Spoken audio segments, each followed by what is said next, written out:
जन्माद्यस्य यतोऽन्वयादितरता चारभे स्वविद्यस्वराट् तेने ब्रह्महृदायादिकवये मुह्यन्ति यत्सूरयः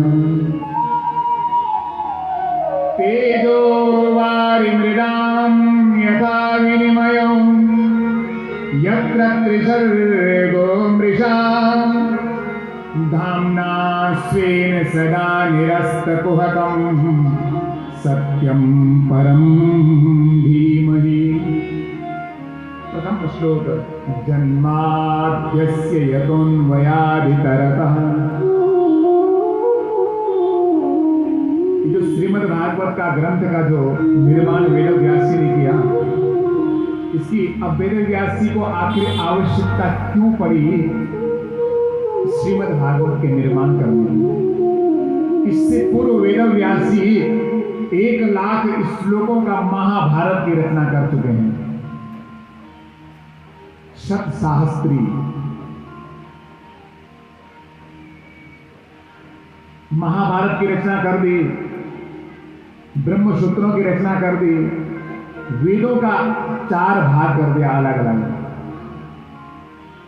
लेकिन फिर भी आज वेद व्यासी का मन ये सब करने के उपरांत भी प्रसन्न नहीं है। आगे अब कथा आएगी तो वेद व्यासी का मन अप्रसन्न है, नारद जी का आगमन होता है, तब वेद व्यासी के खिन्न मन होकर के।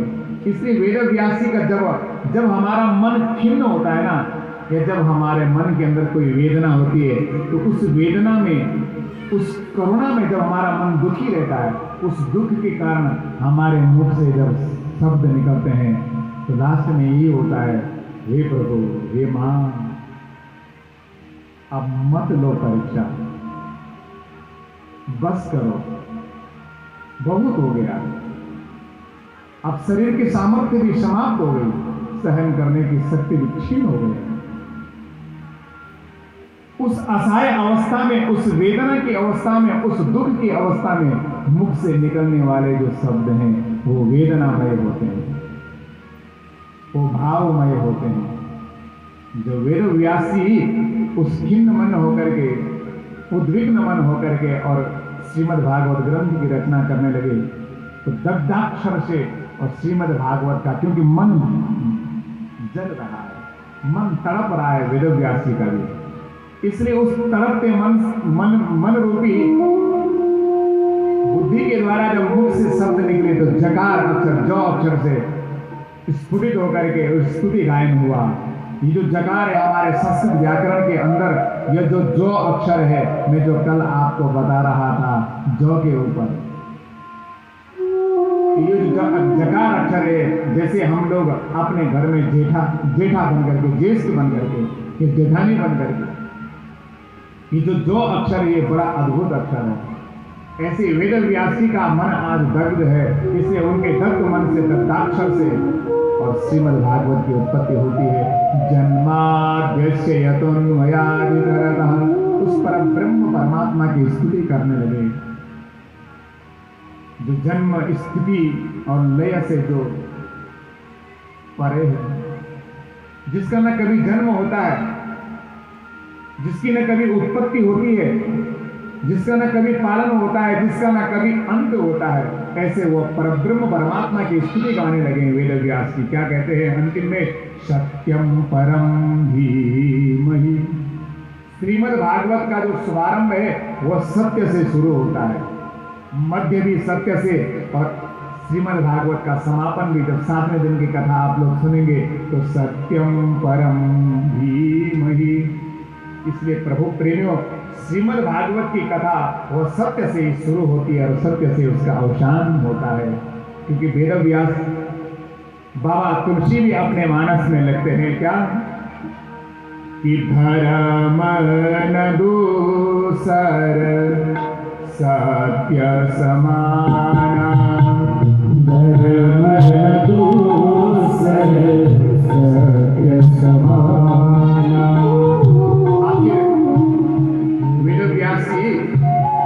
और यहाँ पर सत्यम परम धीमहि न कहकर के कह सकते थे कृष्णम परम धीमहि, क्योंकि कृष्ण की कथा को गाना है ना तो कृष्ण का नाम लेते, लेकिन नहीं किया। बोले रामम परम धीमहि कह सकते थे, सीताम परम धीमहि कह सकते थे, दुर्गाम परम धीमहि कह सकते थे, लेकिन नहीं कहा, केवल नाम लिया सत्य।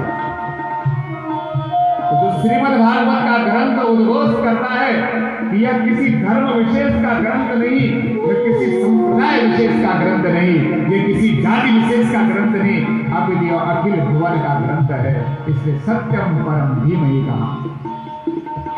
आज विश्व के अंदर कोई ऐसा रिलीजन नहीं, कोई ऐसा धर्म नहीं जो सत्य को न मानता हो। जो श्रीमद् भागवत का ग्रंथ की जो पहली स्तुति है वो है सत्यम परम धीमहि।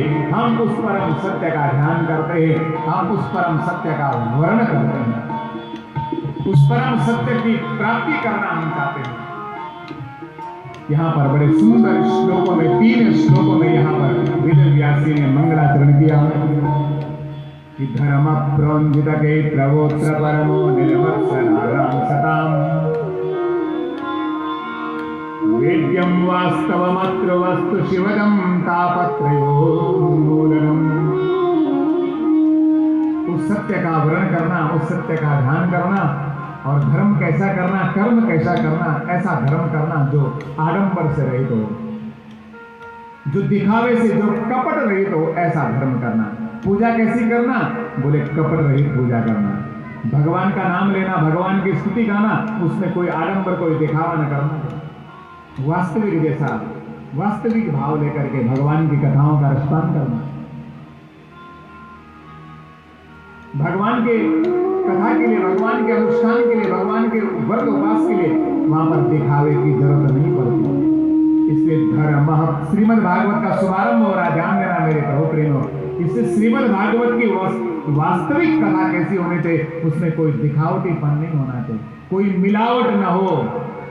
श्रीमद् भागवत की कथा जहां गाई जाती हो, जहां सुनी जाती हो, उस कथा में कोई मिलावट न करना चाहिए। ऐसे नहीं कि मन गढ़ंत उसमें मिलावट कर दे और कथा सुनाने लगे, वो कथा नहीं रह जाती, फिर वो व्यथा बन जाती है, और न तो वो कथा करने वाले को तारती है, न कथा श्रवण करने वाले को वो तार सकती है। इसे श्रीमद् भागवत का मंगलाचरण कह रहा है कि कथा कैसी श्रवण करना, धर्म कैसा करना, कि धर्म प्रोन्जित के प्रवोत्र परमो निर्मत्सराम सदाम वेद्यम वास्तवमत्र वस्तु शिवदम तापत्रयोन्मूलनम। श्रीमद्भागवते महामुनि कृते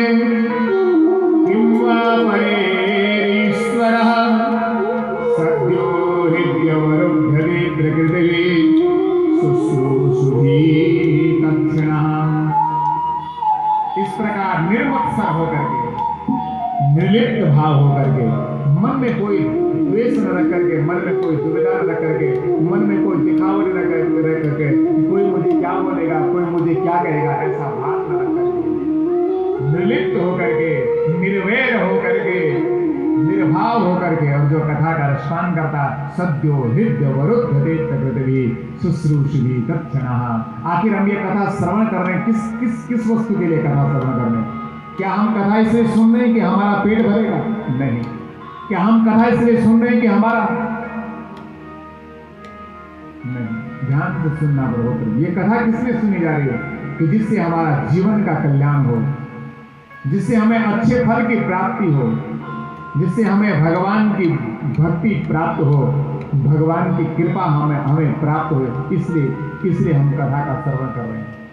अन्य जो हमारे निमित्त हैं, वो निमित्त तो अलग बात है। कोई पुत्र कामना को लेकर के कथा का श्रवण करता है, कोई धन की कामना को लेकर के कथा का श्रवण करता है, लेकिन उन सबको भी कथा तारती है, उन सबको भी उन्हीं के अनुरूप और फल प्रदान कराती है। इसलिए प्रभु प्रेमियों, इस दिव्य श्रीमद् भागवत की कथा को जो इस प्रकार के निर्मत्सराणाम होकर के और कथा का रसपान करता है, सद्यो हृदय वरुध्यते प्रकृतिः शुश्रूषुभिः तत्क्षणात्, जल्दी से भगवान की कृपा और भगवान उसके हृदय में बैठ करके उसकी बुद्धि को सुंदर कर देते हैं। और ध्यान देना मेरे प्रभु प्रेमियों, अगर ये बुद्धि अच्छी हो गई ना, तो फिर क्या रहा जीवन में? जो चाहिए फिर वो प्राप्त हो जाता है।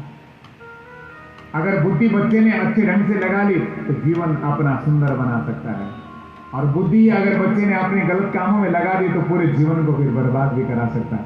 इसलिए इस बुद्धि को शुद्ध करने के लिए, इस बुद्धि को निर्लिप्त करने के लिए, इस बुद्धि को निर्विकार करने के लिए इस श्रीमद् भागवत की कथा का प्रादुर्भाव हुआ है। तो बोले इस कथा का रसपान कैसे करना? निगम कल्पतरोर्गलितं फलम सुखमुखात् अमृतद्रव संयुतम। जो श्रीमद् भागवत का ग्रंथ वेद व्यास जी ने बनाया, क्योंकि ध्यान से सुनना प्रभु प्रेमियों, ये जो पुराण की कथा, ये सब जातियों के लिए, सब वर्णाश्रमों के लिए सुलभ है, कोई भी इसका रसपान कर सकता है। लेकिन वेदों के लिए भगवान ने नियम बनाए, शास्त्र में नियम बनाए कि स्त्री शूद्र द्विजबंधु नाम त्रयीन श्रुति गोचरा। वेद के लिए पात्र और अपात्र का वहां पर निर्णय किया कि कौन वेद को पाठ कर सकता है, कौन वेद का श्रवण कर सकता है। लेकिन पुराण श्रवण के लिए नियम बतलाया कि समस्त वर्णाश्रम चतुष्टय सबके सब इसका गायन भी कर सकते हैं, इसका वाचन भी कर सकते हैं, और इसका मन पाठन, इसका श्रवण भी कर सकते हैं, श्रुति गोचर कर सकते हैं। इसलिए निगम कल्पतरोर्गलितं फलम। वेद व्यास ने श्रीमद् भागवत का जो ग्रंथ बनाया वो कैसे बनाया? जो वेदों में था, जो उपनिषदों में था, जो महाभारत के अंदर उन्होंने लिखा था, उस सब का सार निकाल करके वेद व्यास ने श्रीमद् भागवत के ग्रंथ के अंदर उसको स्थापित कर दिया। सब ग्रंथों का, वेदों का, वेदांगों का, 6 शास्त्रों का जितना भी सार था वह सब निचोड़ करके और श्रीमद् भागवत ग्रंथ के अंदर उसको स्थापित कर दिया। इसलिए समस्त शास्त्रों का, समस्त वेदों का, समस्त ग्रंथों का ये क्या है? सार तत्व है। निगम कल्पतरोर्गलितं फलम। ये कैसा फल है? निगम, आगम, निगम, वेद और शास्त्रों का जो वेद और शास्त्र रूपी वृक्ष का ये पका हुआ फल है। और ये कैसा फल है? जिसमें ना तो छिलका है, ना गुठली, ये रस के समान है।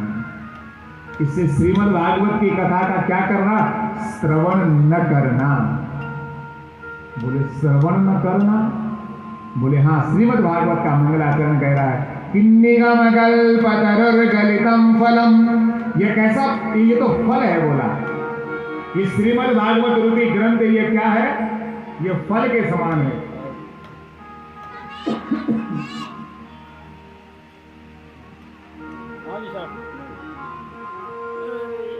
तो जब ये फल है तो फल को खाया जाता है, फल को कोई सुना थोड़ी नहीं जाता है। तो बोले हाँ, श्रीमद् भागवत की जो कथा है वो आगम निगम रूपी वृक्ष का पका हुआ फल है। इसे श्रीमद् भागवत की कथा को सुना नहीं जाता। तो बोले क्या किया जाता है कि पिबत भागवतम रसमालयम मुहुरहो रसिका भुवि भावुका। इससे श्रीमद् भागवत की कथा को सुनना नहीं चाहिए, इसको पीना चाहिए, क्योंकि ये आगम और निगम रूपी वृक्ष का पका हुआ फल है। और फल भी कैसा है? जिसमें केवल रस ही रस है, जिसमें न गुठली है न छिलका, फेंकने के लिए कोई वस्तु ही नहीं। इसलिए इस रस को क्या करना? रस सुना नहीं जाता, रस क्या किया जाता है? पिया जाता है। इसलिए पिबत भागवतम, इसलिए भागवत की कथा को पियो। बोले कैसे?